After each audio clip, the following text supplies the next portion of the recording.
Gitmem kardeş gitmem, dağlarım var, kırmızı çubuklu bağlarım var.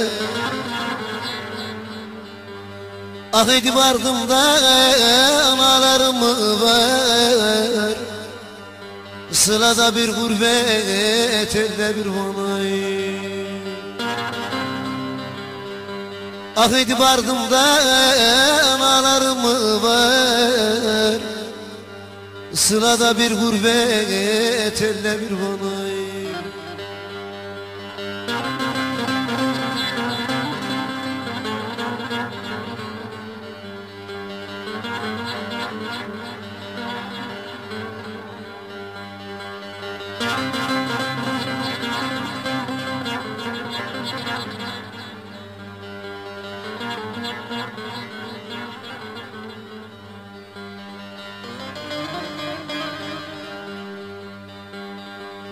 Evlerinin önü kötü hayaslı, oturmuş kapıya dilleri dağıtır.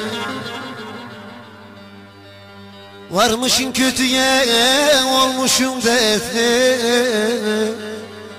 kötü senin kıymatını ne bilir.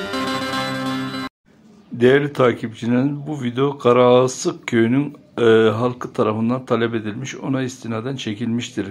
Bu video başta gurbette olan tüm Karaağasık halkına armağan olsun. Bizlerden de sevgiler, saygılar, hürmetler olsun.